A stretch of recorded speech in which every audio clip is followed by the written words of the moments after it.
ઓમ નમઃ શિવાય. અંધક દાનવની કથા.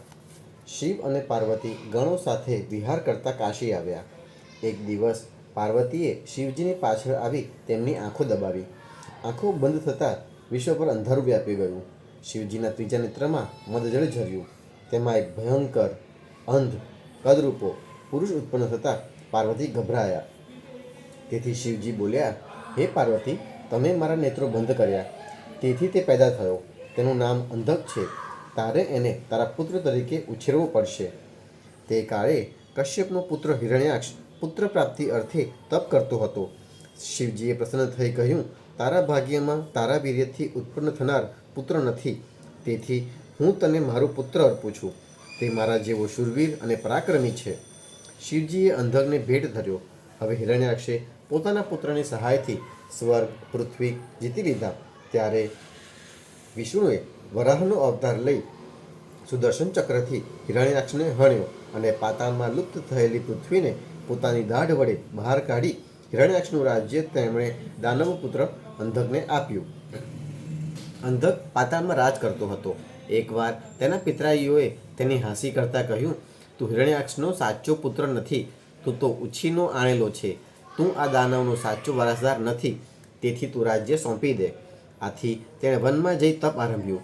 તેણે 1 વર્ષ લગી પોતાના દેહમાંથી લોહી અને માંસ આગમાં હોમીને તપ કર્યું. તેના દેહમાંથી લોહી માંસ ખૂંટતા તે આખું શરીર હોમી દેવા તત્પર થયો. આથી બ્રહ્માજીએ પ્રસન્ન થઈ વરદાન માગવા કહ્યું. ત્યારે તે બોલ્યો, મને દિવ્ય નેત્રો પ્રાપ્ત થાય, પિતરાઈ ભાઈઓ મારા ચાકર બને, દેવો દૈત્યો સર્પો ગંધર્વો કે યક્ષોથી મારું મરણ ન થાય, સાક્ષાત નારાયણ કે મહેશ્વર પણ મને મારી શકે નહીં. બ્રહ્માજીએ કહ્યું, તારે સૃષ્ટિના ક્રમ અનુસાર મરણનું કોઈ કારણ તો સ્વીકારવું જ પડશે. ત્યારે અંધકે કહ્યું, મને મારી માતા તરફ કામ ભાવ પેદા થાય તો જ મારું મૃત્યુ થાય. બ્રહ્માના વરદાનથી અંધકે ચક્ષુ અને હૃષ્ટપૃષ્ટ દેહ ધારણ કર્યો. તેણે દેવો અને સાથે યુદ્ધ કરી સ્વર્ગ જીત્યું અને ત્રિલોકને વશ કર્યો. તેણે દેવો વેદો તથા ભૂદેવોને માન્ય રાખ્યા નહીં, પુણ્યકર્મ કર્યું નહીં. એક દિવસ અંધક તેના સૈન્ય સહિત મંદરાચલ પર્વત પર રહેવા લાગ્યો. એકવાર તેના 3 મંત્રીઓએ વિહાર કરતા એક તપસ્વીની સાથે એક સુંદર રમણીને જોઈ. તેઓ અંધક પાસે આવી સઘળી વાત કરી. અંધકને એ નારીમાં કામ ભાવ પેદા થયો અને મંત્રીઓને તે સ્ત્રી લઈ આવવા કહ્યું.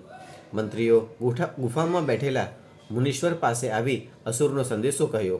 તે તપસ્વી ભગવાન સદાશિવ પોતે જ હતા. મંત્રીઓએ કહ્યું, હે મહાન તપસ્વી, અમે ત્રિલોકના નાથ અંધકના મંત્રીઓ છીએ. તેણે કહેવડાવ્યું છે કે તમારે વળી આવી સ્વરૂપવાન સ્ત્રીનું શું કામ છે? તમે તે સ્ત્રીને દૈત્યરાજને સોંપી દો. જો તમે એનો અનાદર કરશો તો તમારે તમારું શરીર ગુમાવવું પડશે.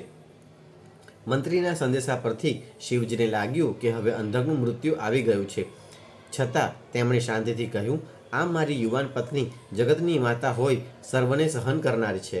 એ સર્વવ્યાપી એવી મારી એક સિદ્ધિ છે.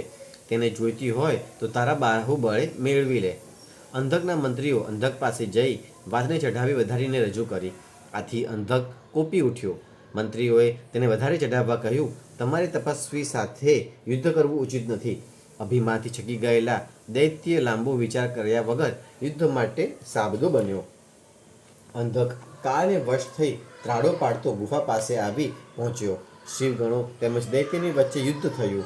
દૈત્યની તલવાર તૂટતા તે ત્યાંથી નાસી ગયો. દાનવ સૈન્ય ને શિવગણોનું ભયંકર યુદ્ધ ચાલી રહ્યું. પ્રભુ શિવજીએ લીલા પૂર્ણ કરવાના હેતુથી પાર્વતીને આ ગુફામાં રહેવાનું કહી પોતે ઘોર મહાપાશુપત વ્રત પૂર્ણ કરવા ચાલી નીકળ્યા. ગુફાની બહાર વિરક નામનો શિવગણ તેમનું રક્ષણ કરતો હતો. દૈત્ય અંધક ગુફા પાસે આવી શિવગણો સાથે યુદ્ધ ચડ્યો. આ યુદ્ધમાં વિરક શિવગણને મૂર્છા આવતા અંધક પાર્વતીને ભય બતાવવા લાગ્યો. એટલે પાર્વતીજી તત્કાળ બ્રહ્મા વિષ્ણુનું સ્મરણ કરતા સર્વ દેવો સ્ત્રીઓના સ્વરૂપો ધારણ કરી ત્યાં આવી પહોંચ્યા. ઉત્તમ પ્રકારના અંધપુરોમાં પુરુષો પ્રવેશ કરી શકતા નથી, તેથી સર્વ દેવોએ દેવીના સ્વરૂપો ધારણ કર્યા. તેમને જોઈ પાર્વતી ખુશ થઈ ગયા. સર્વ દેવો વિરકને સેનાપતિ બનાવી સ્ત્રી સ્વરૂપે શસ્ત્રો વડે દૈત્યોને હણવા લાગ્યા. એવામાં તપ પૂર્ણ કરી શિવ ત્યાં આવી પહોંચ્યા. અંધકે પોતાના દૂત દ્વારા શિવને તેમની પત્ની સોંપી દેવા સંદેશ મોકલ્યો. તેનો સંદેશ સાંભળી સદાશિવ ક્રોધે ભરાયા અને કહેવડાવ્યું, તારા સ્વામીને કહે, તું સમર્થ હોય તો ભલે મારી સાથે યુદ્ધ કરવા માટે આવ. અંધકે શિવજીનો ઉત્તર સાંભળી ગદા ઉઠાવી લડવા માટે દોડ્યો. શિવજીની આજ્ઞાથી સર્વ દેવો, ભૂત, પિશાચ, ડાકીની વગેરેના સૈન્યો ધસી આવ્યા. વિરકને સેનાપતિ બનાવીને યુદ્ધ કરવા મોકલ્યો. યુદ્ધમાં વિઘસ નામના દૈત્યે સર્વ દેવસેના તેમજ બીજી સઘળી શિવસેનાને ગળી ગયો. માત્ર વિરક બચી જતા તે શિવજી પાસે જઈ યુદ્ધની સઘળી હકીકત કહી જણાવી અને શુક્રાચાર્ય સંજીવની વિદ્યા વડે દૈત્યોને ફરી સજીવન કરે છે આમ કહી તે પાછો યુદ્ધમાં ગયો. વિઘસે તેને પણ શસ્ત્રો સહિત ગળી ગયો. એટલે અંતે મહેશ્વર પોઠિયા પર બેસી વિઘસની સામે આવ્યા અને મંત્ર જાપ કર્યા. મંત્રના કારણે દૈત્યના શરીરમાંથી બ્રહ્મા, વિષ્ણુ વગેરેને બહાર કઢાવ્યા. શિવગણોએ શુક્રાચાર્યને બાંધી શિવજી પાસે લાવતા શિવજી શુક્રાચાર્યને ગળી ગયા.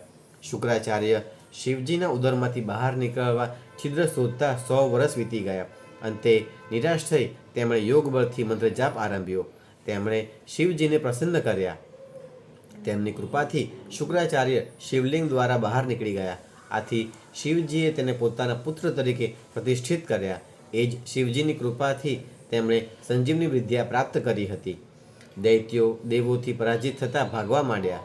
આથી અંધકે ક્રોધે ભરાઈ માયાજાળથી શિવ અને શિવાને ત્રાસ આપવા લાગ્યા.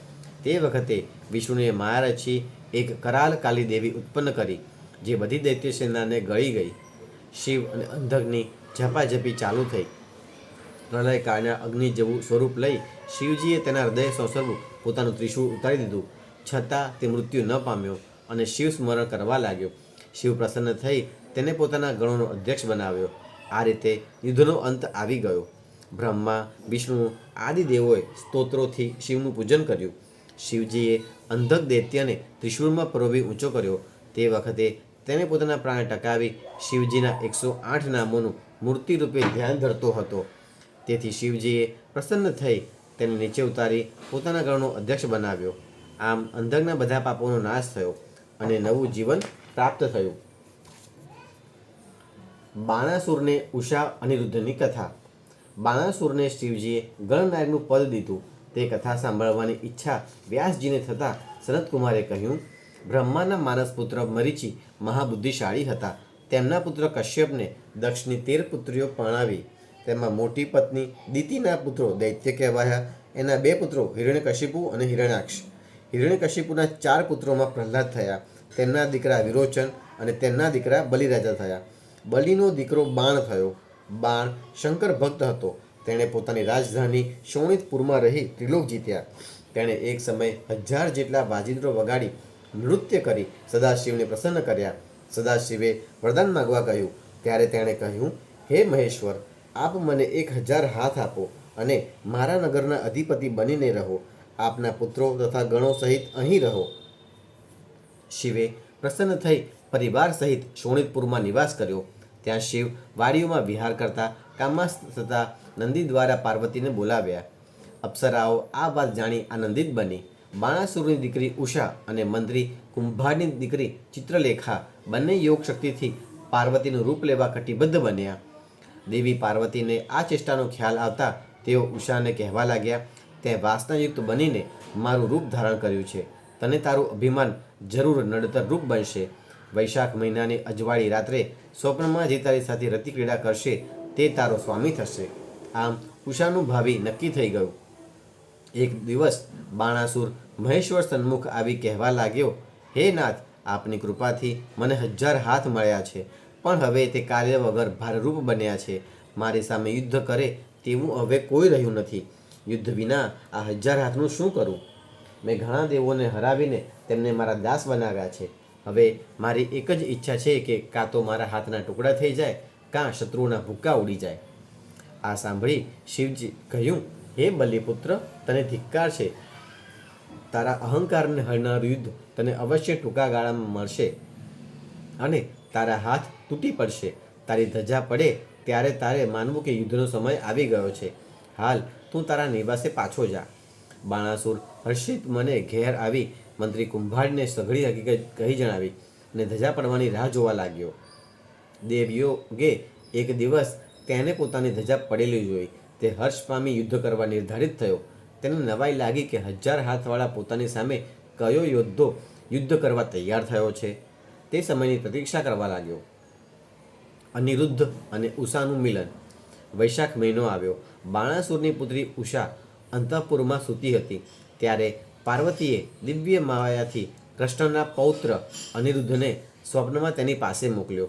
સૂતેલી ઉષાના સ્વપ્નમાં અનિરુદ્ધના દર્શન થતાં તે એકદમ મુગ્ધ બની સ્વપ્નમાં જ તેની સાથે રતિક્રીડા કરી.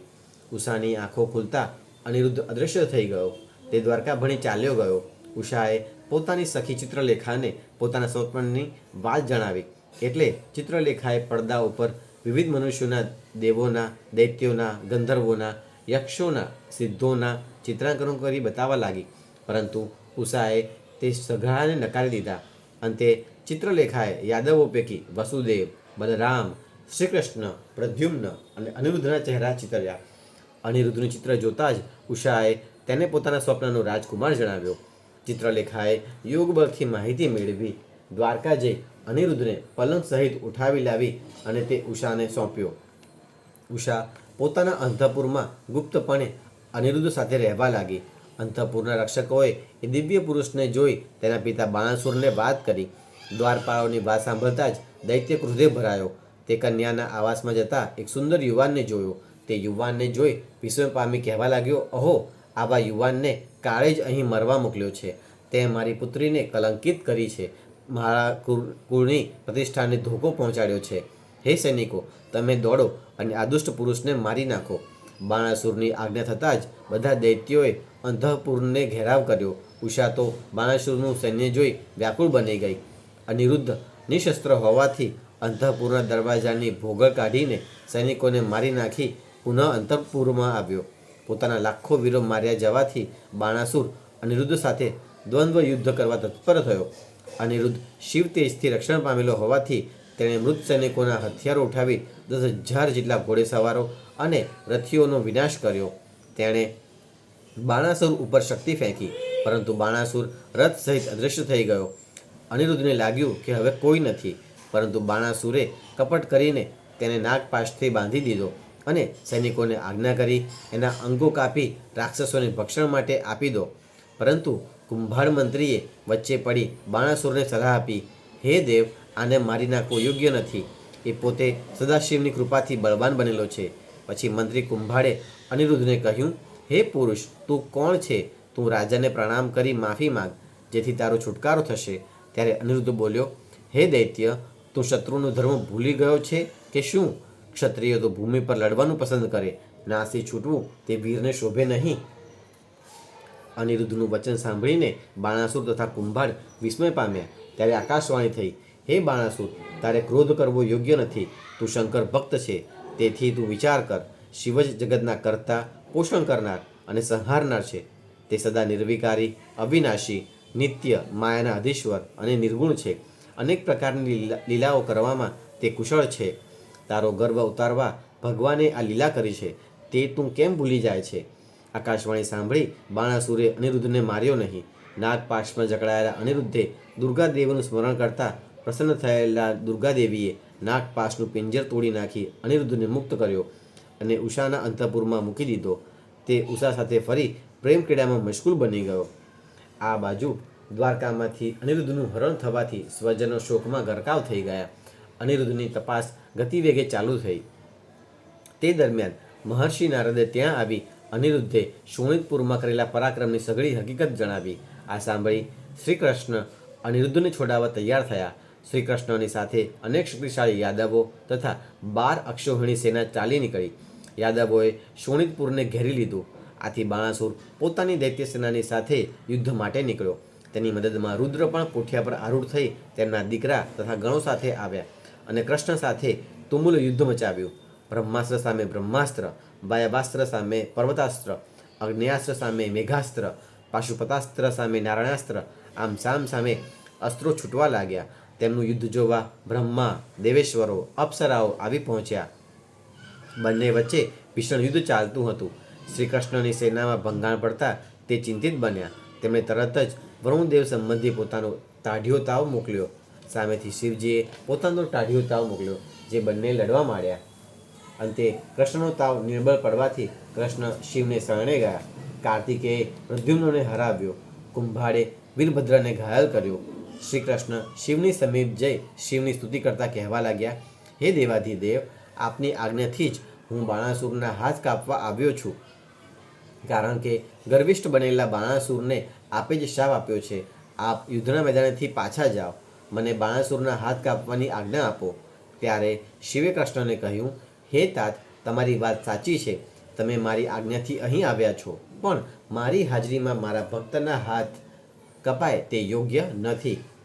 માટે તમે જૃંભણાસ્ત્રનો ઉપયોગ કરી મને બેભાન કરો અને મારા બેભાન સમય દરમિયાન તમે તમારું કાર્ય પૂર્ણ કરો. શિવજીની આજ્ઞા પ્રમાણે શ્રી કૃષ્ણે ભોળાનાથ ઉપર જૃંભણાસ્ત્રનો ઉપયોગ કરતા તેઓ બેહોશ થઈ ગયા. આથી દૈત્ય સેનામાં હાહાકાર મચી ગયો. આથી કોપિત થયેલો બાણાસુર યુદ્ધક્ષેત્રમાં આવી શ્રી કૃષ્ણ સામે યુદ્ધે ચડ્યો. શ્રી કૃષ્ણ અને બાણાસુર વચ્ચે ભયંકર યુદ્ધ થયું. શ્રી કૃષ્ણ પોતાની તલવાર, ગદા અને ખડગોથી બાણાસુરની સેનાનો વિનાશ કર્યો. શ્રી કૃષ્ણે બાણાસુરના સૈન્યને પોતાના અદ્ભુત શાંગ સદૃશ્યનો ટંકાર કરી ત્રાસ પમાડ્યો. કોપેલા બાણાસુરે શ્રી કૃષ્ણના બાણોને કાપવા માંડ્યા. બાણાસુરે એકી સાથે 500 બાણો છોડતા શ્રી કૃષ્ણ બાણાસુરના ધનુષો ભાંગી તોડી નાખ્યા. તેના રથના અશ્વને પણ મારી નાખ્યો. બંને વચ્ચે લાંબો સમય યુદ્ધ ચાલ્યું. પછી ભગવાન શ્રી કૃષ્ણે સુદર્શન ચક્ર ધારણ કરી બાણાસુરના હાથ કાપવાનું શરૂ કર્યું. પછી જેવું તેનું માથું છેદવા ગયા ત્યાં શિવજી ભાનમાં આવી શ્રી કૃષ્ણને અટકાવ્યા અને કહ્યું, તમે બાણાસુરનું માથું કાપશો નહીં. મેં મારા ભક્તને વરદાન આપ્યું છે કે તેને કદી મૃત્યુનો ભય સતાવશે નહીં. પણ બાણાસુર પોતાની ગતિ વિસરી જવાથી મેં એને આજ્ઞા આપી હતી કે શ્રી કૃષ્ણ તારા સહસ્ત્ર હાથ કાપી તારા ગર્વને હણશે. તમે આજે એના હાથ કાપી તેના અભિમાનનું ખંડન કર્યું છે. તમે તમારું ચક્ર પાછું ખેંચી લો. પછી શિવજીએ બંને પક્ષો વચ્ચે મિત્રતા કરાવી. શ્રી કૃષ્ણને વરકન્યાને લઈ દ્વારકા જવા આજ્ઞા કરી. બાણાસુરે શોણિતપુરમાં ઉષા અનિરુદ્ધનો વિવાહ ઉત્સવ ઉજવ્યો અને પોતાની પુત્રીને પુષ્કળ રત્નો આપ્યા. શ્રી કૃષ્ણ પૌત્ર તથા તેની પત્ની સાથે દ્વારકા પાછા આવી સુખેથી રહેવા લાગ્યા. પોતાની દીકરીને અનિરુદ્ધ સાથે વિદાય કરી દુઃખી વદને બેઠેલા બાણાસુર પાસે નંદીશ્વર આવી કહેવા લાગ્યા, હે દૈત્યેન્દ્ર, તું શોક કરીશ નહીં. આ બધું ભોળાનાથની ઈચ્છાથી જ થાય છે, માટે તું એમનું સ્મરણ કર. આથી બાણાસુર શિવજીની સન્મુખ જઈ ભાવથી સ્તુતિ કરી તાંડવ નૃત્ય કર્યું. તે ગીતો ગાતો ગાતો નૃત્ય કરતો રહ્યો. તેથી પ્રસન્ન થયેલા શિવે બાણાસુરને વરદાન માગવા કહ્યું. ત્યારે તેણે વરદાન માગતા કહ્યું, જ્ઞાની લોકો, દેવો અને વિષ્ણુ પ્રત્યે મને ભેદભાવ થાય નહીં, તેમજ દૈત્ય પાપથી મુક્તિ મળે. તેણે સદૈવ શિવ ભક્તિ માગી. તેણે બાહુયુદ્ધ કરી દાખવેલી ઉદ્ધતાઈ માટે ક્ષમા માગી અને અવિનાશી ગણપદ માગ્યું. તેમજ શોણિત નગર ઉપર ઉષાના પુત્રને પ્રતિષ્ઠિત કરવા વરદાન માગ્યું. આમ તે સ્તુતિ કરતો ક્યાંય સુધી ઊભો રહ્યો. શિવજીએ તથાસ્તુ કહી તેના માથા ઉપર હાથ મૂક્યો કે તેનું સર્વ દુઃખ મટી ગયું. પછી શિવજી અદૃશ્ય થઈ ગયા. ગજાસુરનો વધ.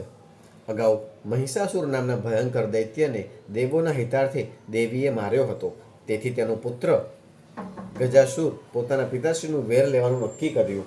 તે પણ મહાન વીર પુરુષ સમાન હતો. તેણે વરદાન મેળવવા હિમાલયની ગુફામાં બેસીને બ્રહ્માજીનું તપ શરૂ કર્યું. તેણે નજર ઊંચે આકાશ તરફ રાખી, હાથ ઊંચા રાખી અને પગના અંગૂઠા પર ઊભા રહી તપ કરવા લાગ્યો. તપના પ્રભાવથી તેના મસ્તકમાંથી અગ્નિ પ્રગટી દિશાઓ દાઝવા લાગી. નદીઓ અને સમુદ્રો ખળભળી ઉઠ્યા. ગ્રહો સાથે તારાઓ પડવા લાગ્યા. દેવો સ્વર્ગ છોડી બ્રહ્મલોક તરફ દોડ્યા અને બ્રહ્માજીને પ્રાર્થના કરવા લાગ્યા. દેવોની પ્રાર્થના સાંભળી બ્રહ્મદેવ ગજાસુરના આશ્રમે ગયા અને કહ્યું, હે ગજાસુર, તું તપ વડે સિદ્ધ થયો છે, માટે તારી ઈચ્છા મુજબ વરદાન માંગ. ત્યારે ગજાસુરે હાથ જોડી કહ્યું, આપ મારી પર પ્રસન્ન થયા હો તો એવું વરદાન આપો કે કામથી જીતાયેલા સ્ત્રી પુરુષોથી મારવો હું અશક્ય બનું, હું દેવોથી અજય બનું, બળવાન બનું, તેમજ સર્વ લોકપાલોની બધી સમૃદ્ધિ સારી રીતે ભોગવું. બ્રહ્માજી તથાસ્તુ કહી અંતર્ધાન થયા. પ્રસન્ન થયેલો ગજાસુર પોતાને આવાસે ગયો. પછી ગજાસુરે બધી દિશાઓમાં હાહાકાર મચાવી મનુષ્યો, ગંધર્વો, અસુરો, દેવો, ગરુડો તથા સર્પો વગેરેને જીતી લીધા અને તે ઇન્દ્ર ભવનમાં રહેવા લાગ્યો. તેણે એક ચક્રી શાસન ચલાવવા માંડ્યું અને ગર્વપૂર્વક વિષય ભોગવવા લાગ્યો. તે ઐશ્વર્યથી ગર્વિત થઈ દેવો, બ્રાહ્મણો અને તપસ્વીઓને પીડવા લાગ્યો. એક દિવસ તે શિવજીની રાજધાની કાશી નગરીમાં જઈ ચડ્યો. દૈત્યોએ ત્યાંથી શિવગણોને ભગાડવા માંડ્યા. આથી બધા ત્રાહિમામ પોકારી સદાશિવ પાસે ગયા. દૈત્યોના ત્રાસથી કંટાળી ગયેલા દેવો પણ સદાશિવ પાસે આવ્યા. તેમણે પોતાના રક્ષણાર્થે શિવજીની સ્તુતિ કરતા કહ્યું, હે દેવાધિદેવ, દૈત્યોએ સમગ્ર સ્થળે ત્રાસ વર્તાવી મૂક્યો છે. આપ સત્વરે ગજાસુરનો વધ કરો. એના ભારથી પૃથ્વી પણ ધ્રુજી ઉઠે છે. એના વેગથી વૃક્ષો ઢળી પડે છે. એના શ્વાસોશ્વાસથી મોટા સમુદ્રોમાં મોજા ઉછળે છે. તેનું કહેવું છે કે કામથી જીતાયેલા સ્ત્રી પુરુષો તેને કંઈ કરી શકવાના નથી. દેવોની પ્રાર્થના સાંભળી શિવજીએ પ્રસન્ન થઈ ત્રિશૂળ ધારણ કર્યું. તેઓ પોઠિયા પર આરૂઢ થઈ કાશી આવ્યા. ગજાસુર અને શિવજી વચ્ચે ભીષણ યુદ્ધ થયું. ગજાસુરે શિવજી પર અન્ય તીક્ષ્ણ બાણો ફેંક્યા, પણ શિવજીએ અધવચ્ચેથી જ તેના બાણો કાપી નાખ્યા. શિવજીને લાગ્યું કે ગજાસુર અન્ય કોઈ હથિયારથી મળશે નહીં, એટલે તેમણે ત્રિશૂળ લઈ દૈત્યને ત્રિશૂળમાં પરોવી દીધો. અને ત્રિશૂળનો ઘા થતાં ગજાસુર શુદ્ધ બુદ્ધિવાળો થઈ કહેવા લાગ્યો, હે સદાશિવ, હું તો આપનો ભક્ત છું.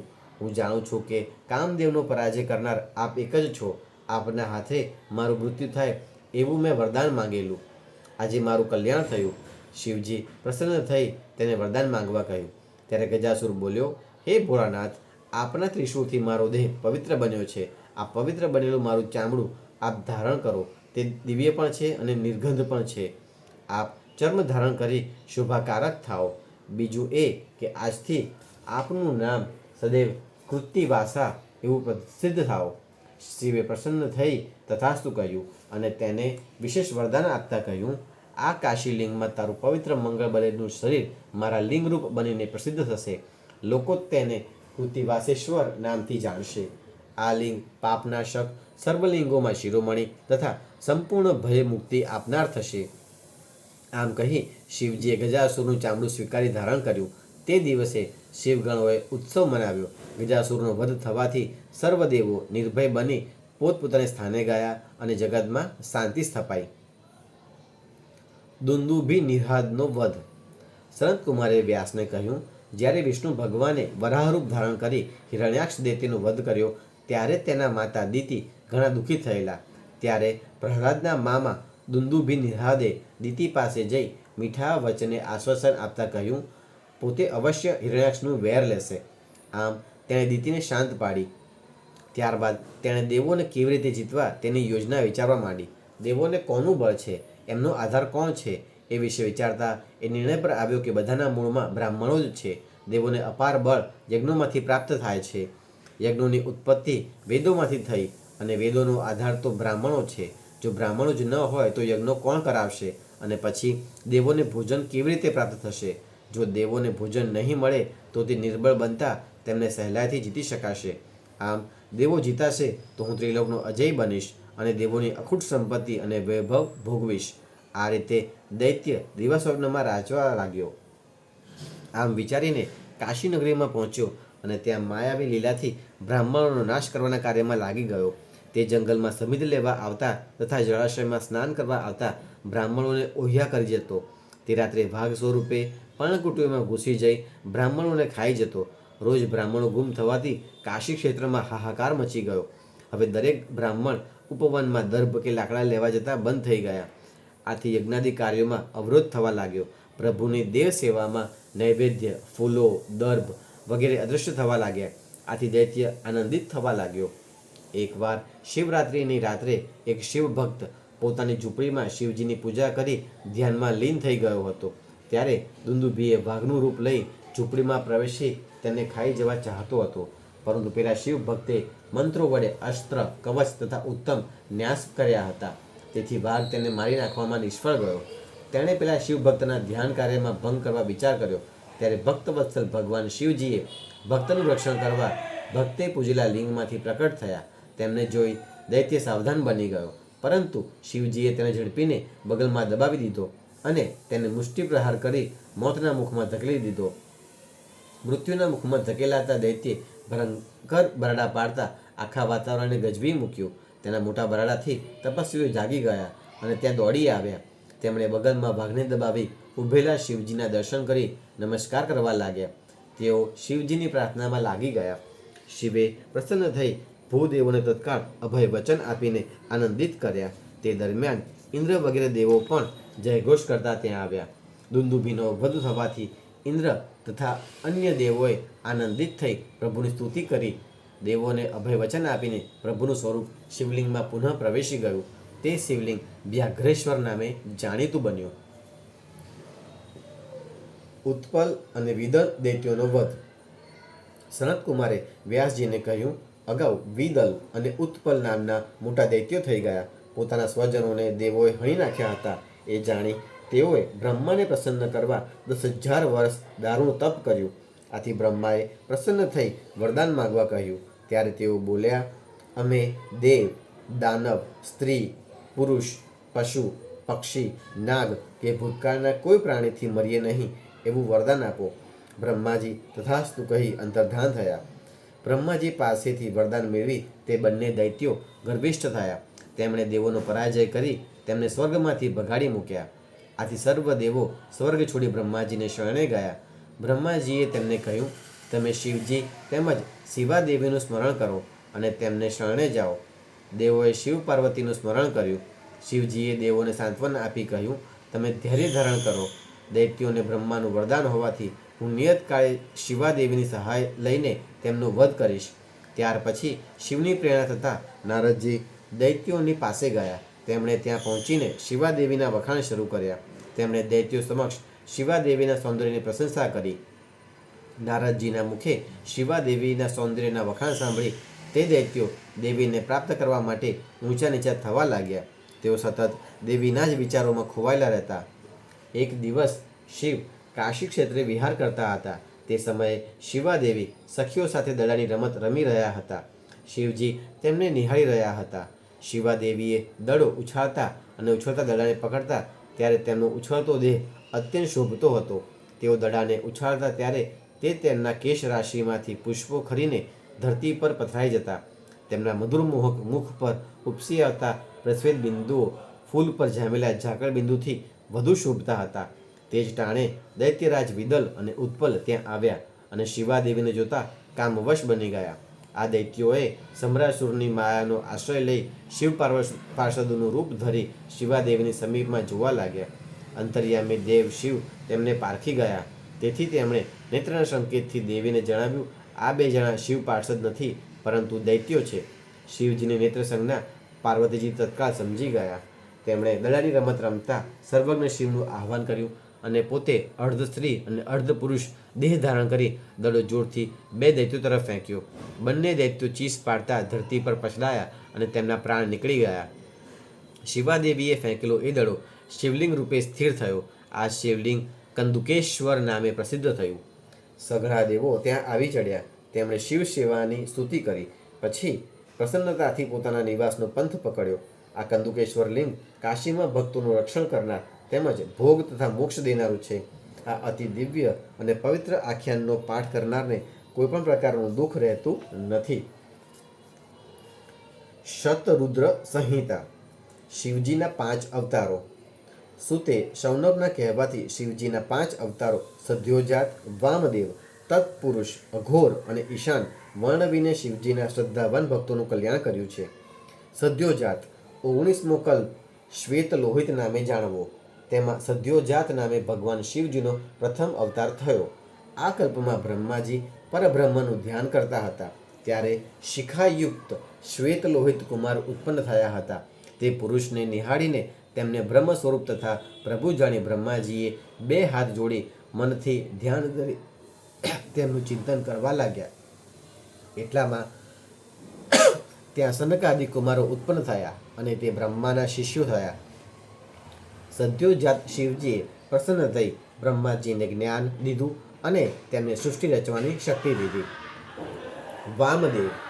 રક્ત નામના 20મા કલ્પમાં બ્રહ્માએ લાલ વર્ણ ધારણ કરી પુત્રની ઈચ્છાથી ધ્યાન ધરતા તેમનાથી એક પુત્ર અવતર્યો, જે લાલ પુષ્પમાળા તથા લાલ વસ્ત્રને ધારણ કરેલો, લાલ નેત્રોવાળો તથા લાલ આભૂષણોવાળો હતો. બ્રહ્માએ તે કુમારને વામદેવ શંકર જાણી પ્રણામ કર્યા. તે પછી તેના 4 પુત્રો વીરજસુ, વિવાહ, વિશોક અને વિશ્વભાવન ઉત્પન્ન થયા. તેમણે બ્રહ્માને જ્ઞાન અને સૃષ્ટિ રચવાની શક્તિ આપી. વામદેવ એ શિવનો બીજો અવતાર થયા. તત્પુરુષ પિતવાસસ નામના 21મા કલ્પમાં બ્રહ્માએ પીળા વસ્ત્ર ધારણ કરી પુત્ર પ્રાપ્તિ અર્થે ધ્યાન ધરતા તેમને પીળા વસ્ત્રોવાળો, પ્રૌઢ, તેજસ્વી, મોટા ભુજાવાળો પુત્ર પ્રાપ્ત થયો, જેને બ્રહ્માએ તત્પુરુષ શંકર જાણી વંદન કર્યા અને તેમણે બુદ્ધિથી શિવ ગાયત્રીનો જપ કરવા માંડ્યો.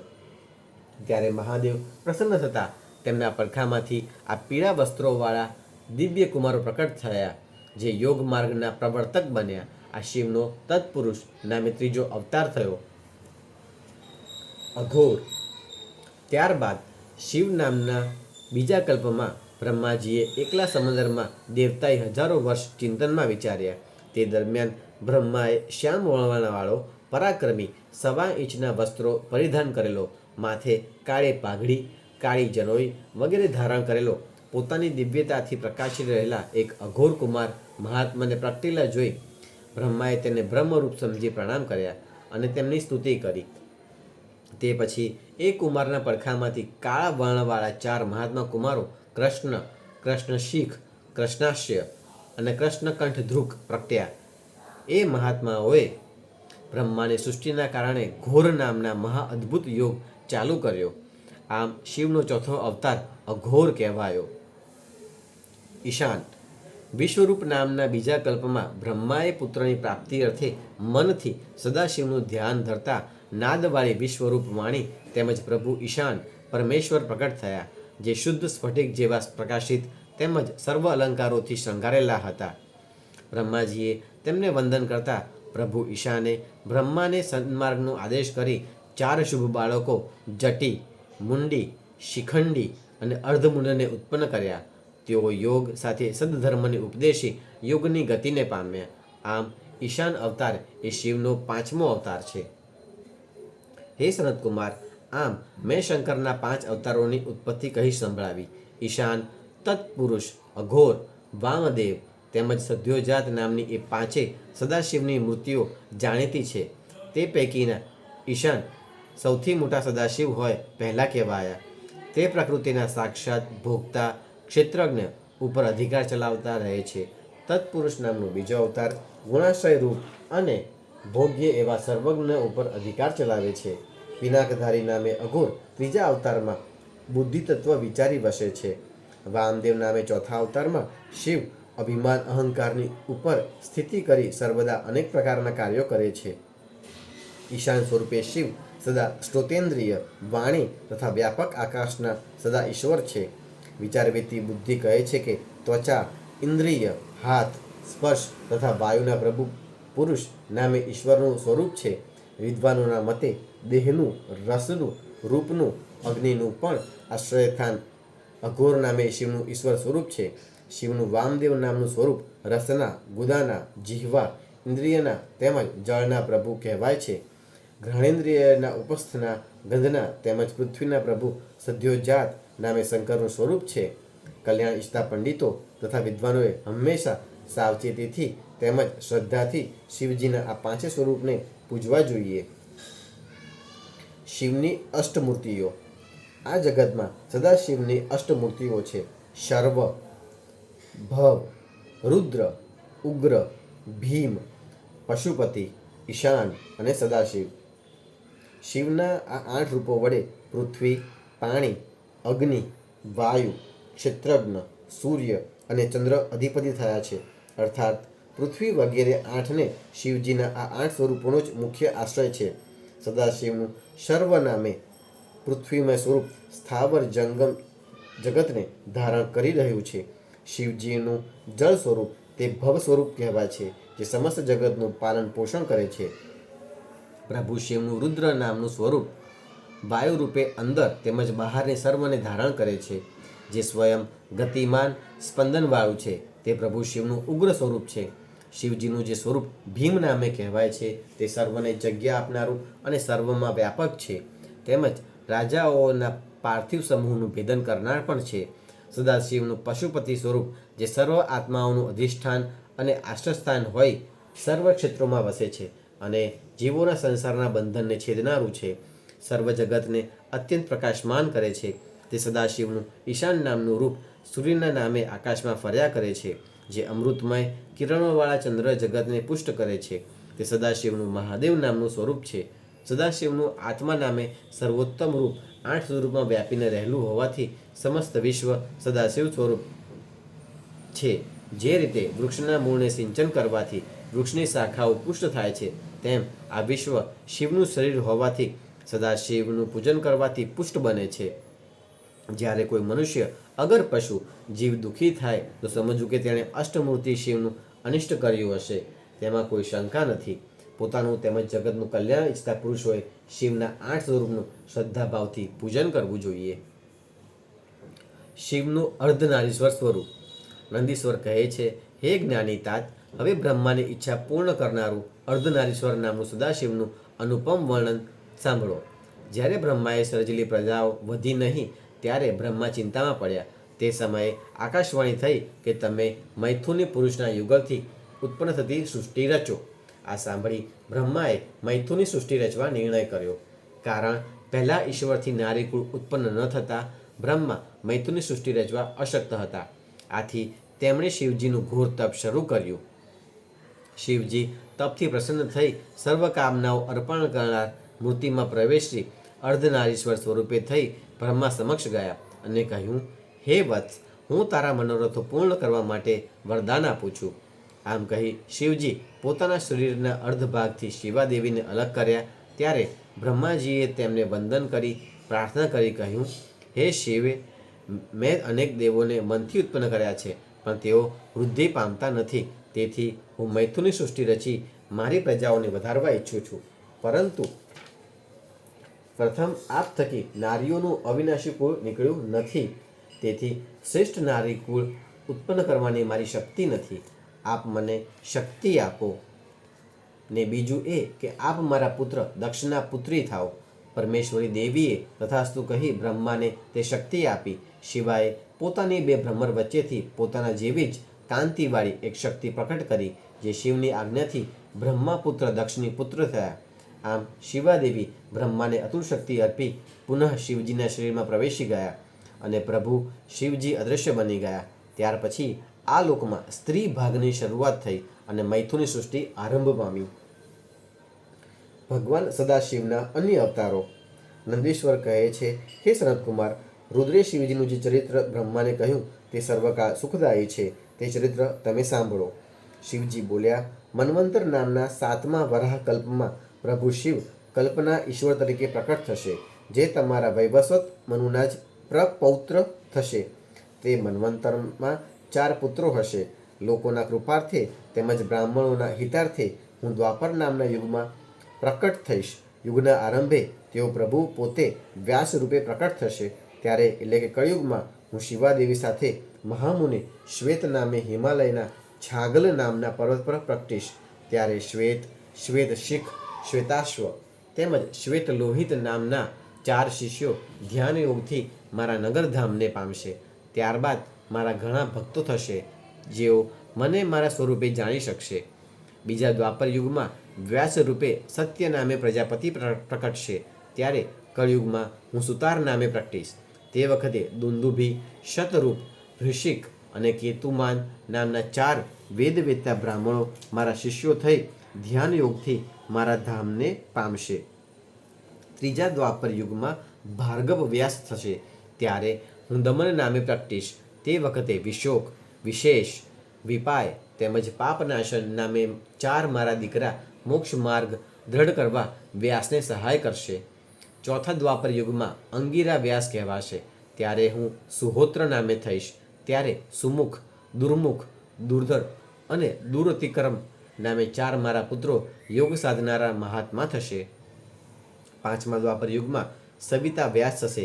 ત્યારે હું કંક નામે યોગી થઈશ. તે વખતે સનક, સનાતન, સનંદન અને સર્વવ્યાપક નામે મારા 4 પુત્રો થશે, જે વ્યાસને મદદ કરશે.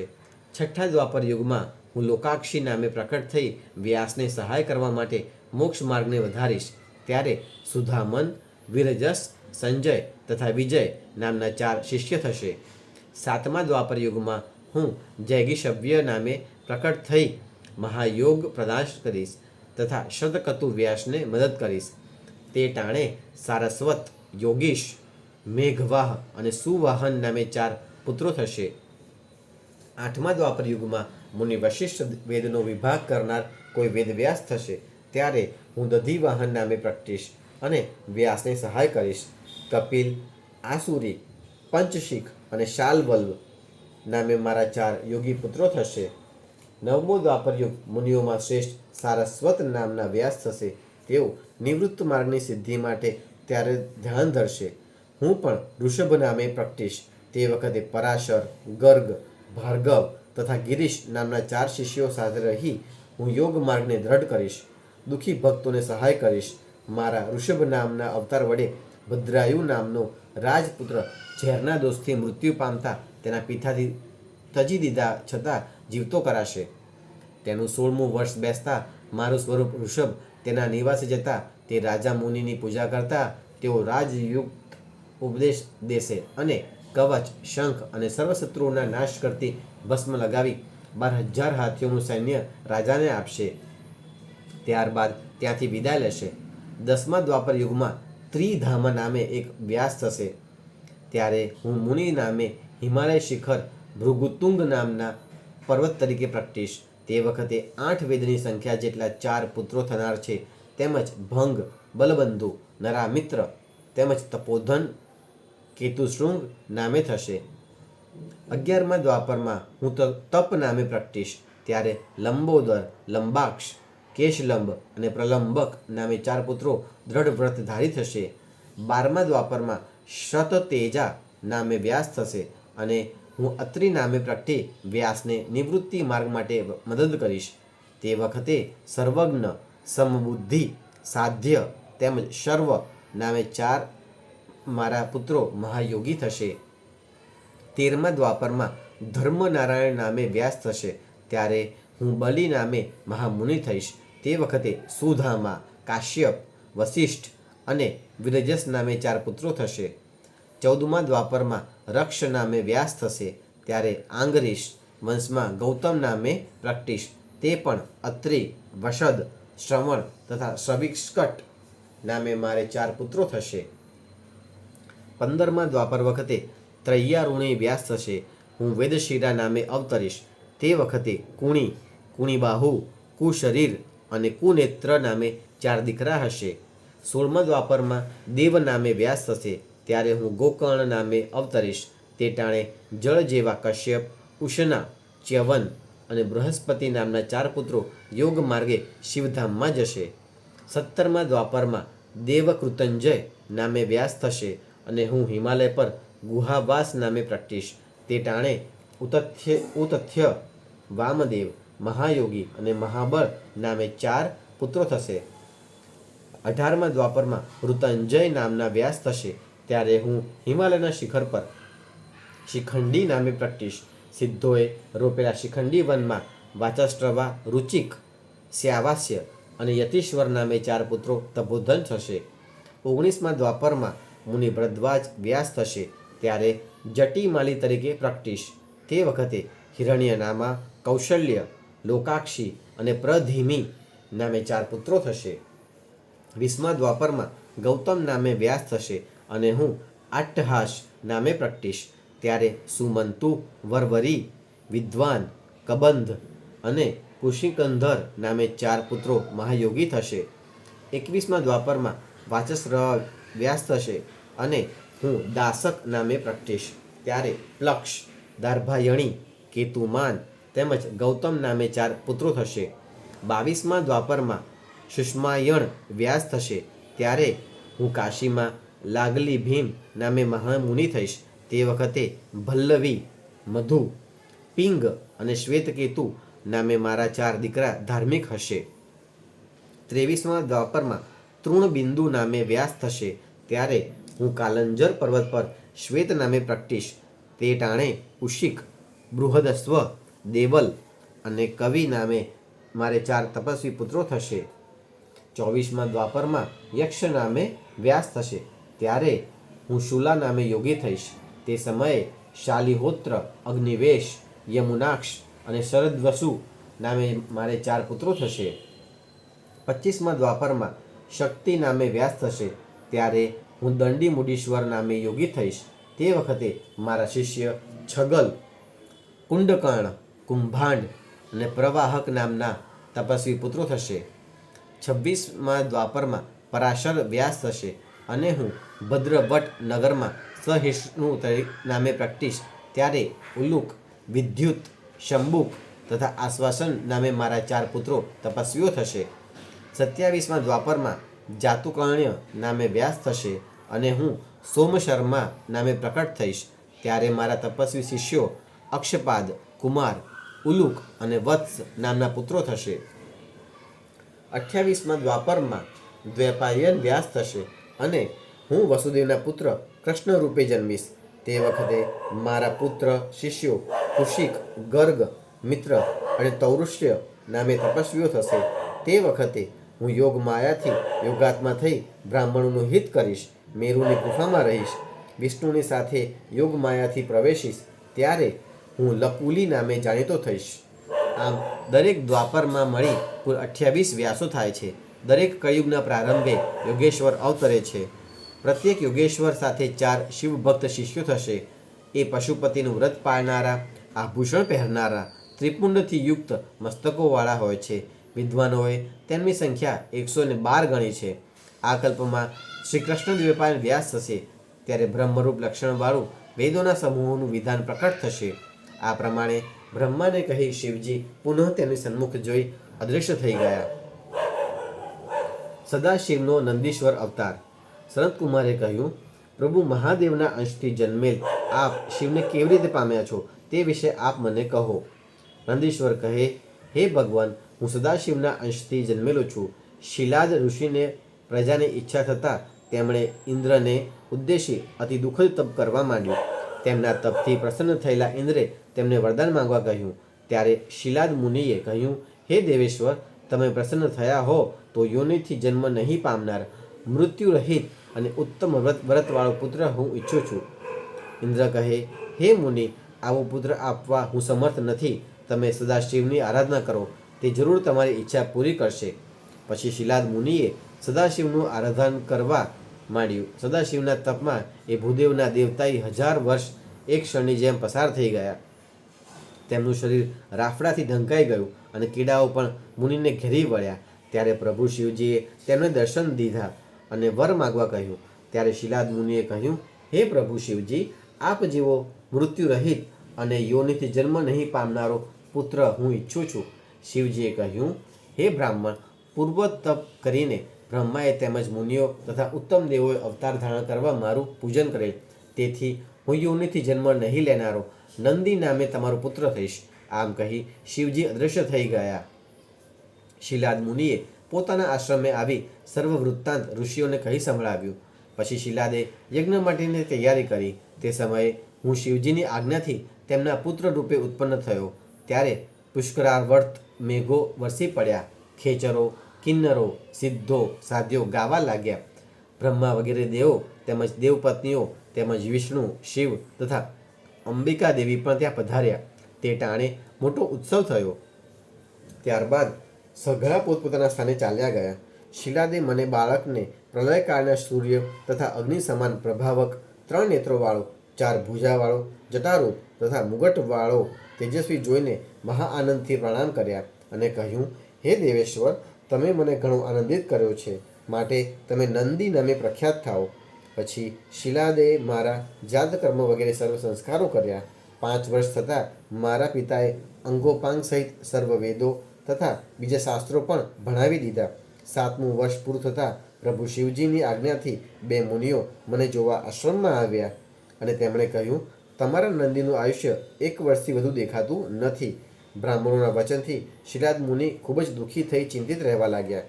ત્યારે નંદીએ પિતાને ચિંતામુક્ત થવાનું કહ્યું અને મહાદેવના ભજનથી હું મોતને જીતીશ એમ કહી તેઓ વનમાં ચાલ્યા ગયા. તેમણે વનમાં રુદ્ર મંત્રના જાપથી મહાદેવને પ્રસન્ન કર્યા અને પોતાના આયુષ્ય અંગે વાત કરી. શિવે કહ્યું, તું ઘડપણ વિનાનો, મરણ રહિત તથા દુઃખ વિનાનો મારો ગણનાયક થઈશ. આમ કહી શિવજીએ પોતાની મસ્તકમાળા ઉતારી મારા ગળામાં આરોપી. તેથી હું શિવની જેમ 3 નેત્રવાળો અને 10 ભુજાઓવાળો થઈ ગયો. પછી શિવજીએ પોતાની જટામાં રહેલું પવિત્ર નિર્મળ જળ હાથમાં લઈ તું નંદી થા એમ કહી મારા પર છાંટતા એ જળમાંથી 5 નદીઓ વહી ચાલી. પછી શિવજીએ મારો નંદી તરીકે અભિષેક કર્યો અને પોતાના શ્રેષ્ઠ ગણનાયકોનું સ્મરણ કરતા સર્વ ત્યાં હાજર થઈ ગયા. તેમને શિવજીએ કહ્યું, આ નંદીશ્વર મારો પુત્ર છે. તેને મારો પ્રિય ગણનાયક અને ઈશ્વરોનો ઈશ્વર બનાવો. આજથી આ નંદીશ્વર તમારો પૂજ્ય પ્રભુ થાઓ. સર્વ ગણનાયકોએ તથાસ્તુ કહી સર્વ સામગ્રી લઈ મારો અભિષેક કર્યો.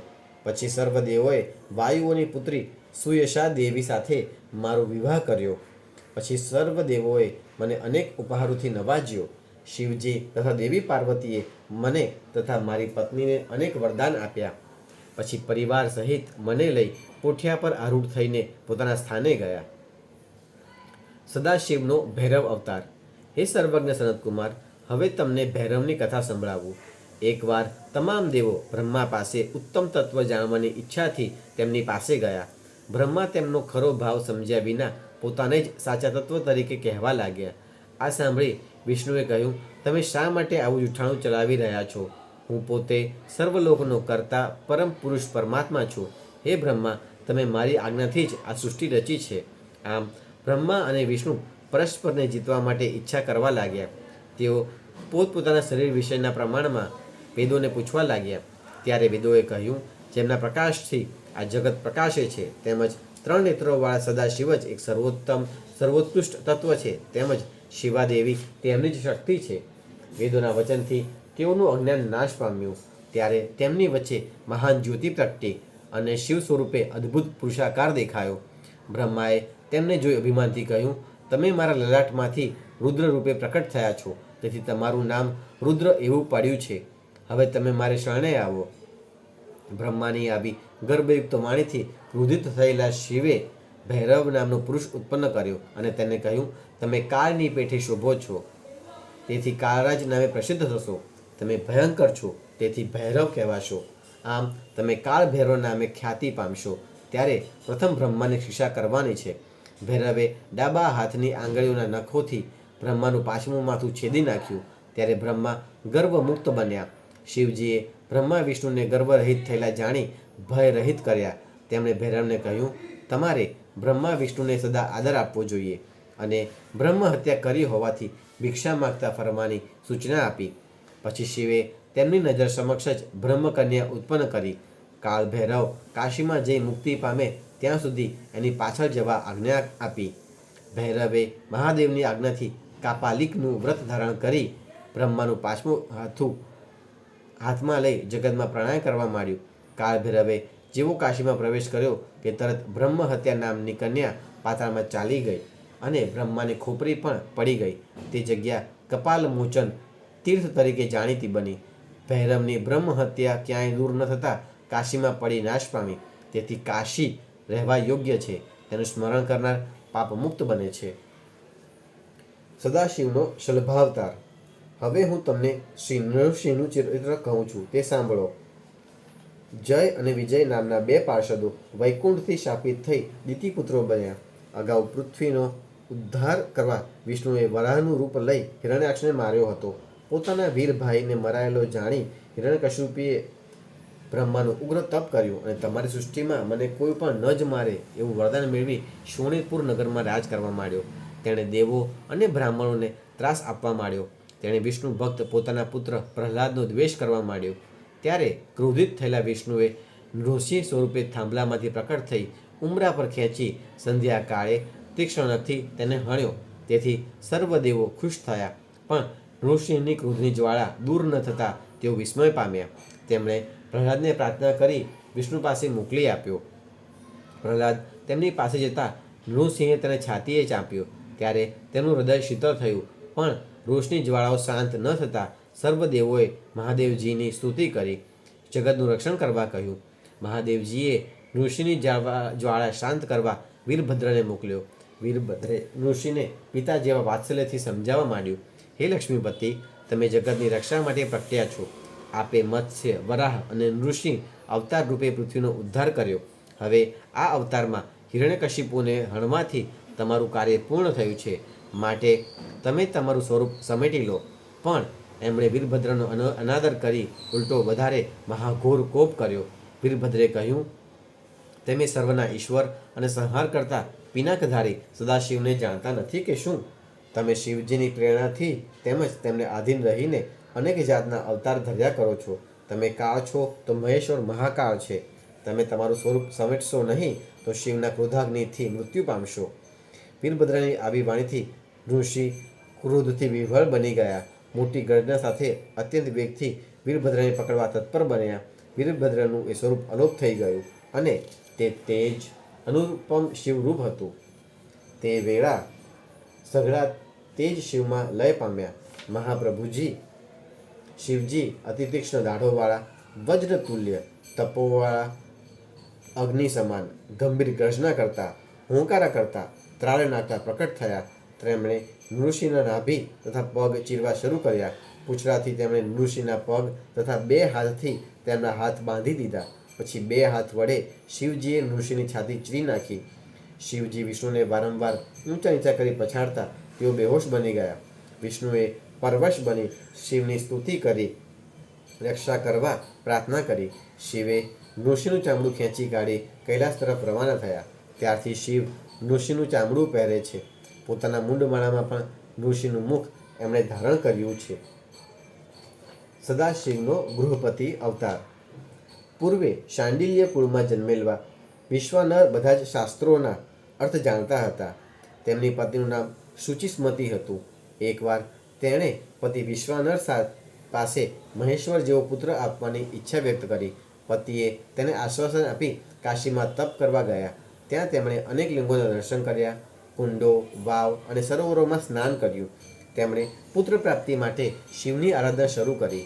તેમણે દર મહિને અલગ અલગ રીતે વ્રત કરી 13 મહિના સુધી લિંગના દર્શન કર્યા. 13મા મહિને તપોધને લિંગની વચ્ચે શોભી રહેલા 8 વર્ષના બાળકને જોઈ ભોળાનાથની સ્તુતિ કરી. પછી વિશ્વાનરે દંડવત પ્રણામ કર્યા. એ બાળકે હર્ષ પામી મુનિને કહ્યું, હે પવિત્ર બ્રાહ્મણ, તે અભિલાષાષ્ટક પુત્ર પ્રાપ્તિ અર્થે કર્યો હોવાથી હું તમારા પુત્ર રૂપે જન્મ લઈશ અને ગૃહપતિ નામે પ્રસિદ્ધ થઈ દેવોને પ્રિય બનીશ. આમ કહી બાળ રૂપે રહેલા શિવ અદૃશ્ય થઈ ગયા. મુનિ વિશ્વાનરે પોતાના નિવાસે આવી સર્વ વૃત્તાંત પત્નીને જણાવ્યો. સમય જતાં શુચિસ્મતી સગર્ભા થઈ. બ્રાહ્મણે વિધિ પ્રમાણે ગર્ભાધાન નામનું કર્મ કર્યું. ત્યારબાદ તેને અનેક સંસ્કાર આપ્યા. સમય જતાં પુત્રનો જન્મ થયો. એ પુત્ર ભૂલોક, ભુવરલોક તથા સ્વર્ગમાં વાસ કરનાર પ્રાણીઓને સંપૂર્ણ સુખદાયી થયો. સર્વ ઋષિમુનિઓ, દેવો, પાર્વતી સહિત શિવ, નાગો, પાતાળવાસીઓ બાળકના દર્શનાર્થે વિશ્વાનરના નિવાસે આવ્યા. બ્રહ્માએ પુત્રના જન્મ સંસ્કાર કર્યા. 11મે દિવસે વેદોનો વિચાર કરીને ગૃહપતિ નામ આપ્યું. પિતા વિશ્વાનરે તેને અનેક જાતના સંસ્કાર આપ્યા. 5મે વર્ષે વિશ્વાનરે બ્રહ્મતેજથી પુષ્કળ વૃદ્ધિ માટે પુત્રને જનોઈનું વ્રત ઉપાકર્મ કરી વેદ ભણાવ્યા. ગૃહપતિ 9 વર્ષનો થયો ત્યારે નારદજી વિશ્વાનરને ઘેર પધાર્યા. ગૃહપતિએ નારદજીને ભક્તિથી વંદન કર્યા. નારદજીએ તેને પોતાના ખોળામાં બેસાડી તેનો જમણો હાથ, કપાળ, માથું, આંખો, તાળવું, જીભ વગેરે જોઈ કહ્યું, આ બાળક સર્વાંગે શુભ લક્ષણોવાળો છે, પણ આ બાળક 12 વર્ષનું થશે ત્યારે વીજળી કે અગ્નિદાહથી મૃત્યુ થશે. આ જાણી માતા પિતા રુદન કરવા લાગ્યા. બાળક ગૃહપતિએ માતા પિતાને આશ્વાસન આપી તેમની પ્રદક્ષિણા કરી કાશી નગરીમાં આવી પહોંચ્યો. તેણે પ્રથમ મણિકર્ણિકા પર જઈ સ્નાન કરી વિશ્વનાથના દર્શન કરી પ્રાર્થના સ્તુતિ કરી સંતોષ પામ્યા. તેણે સતત 12 વર્ષ સુધી મૃત્યુંજયની તપસ્યા કરી. મહાદેવજી પ્રકટ થયા અને કહ્યું, હે પુત્ર ગૃહપતિ, તું ધર્મરાજ અને ઇન્દ્રરાજની વચ્ચે દિક્પાલ બનીને રહીશ. આ તારું સ્થાપેલું શિવલિંગ અગ્નિશ્વર તરીકે જાણીતું થશે. તું દેવોને વરદાન આપનાર સર્વ જીવોની અંદર જઠરાગ્નિ રૂપે વિચરજે. તને વીજળી કે અગ્નિ કંઈ કરી શકશે નહીં. આમ કહી શિવજીએ તેના માતા પિતા તથા સગા સ્નેહીઓને તેડાવી ગૃહપતિનો દિક્પાલ અગ્નિપદે અભિષેક કર્યો અને પછી પોતે અગ્નિશ્વર લિંગમાં પ્રવેશ કર્યો. ઓમ નમઃ શિવાય.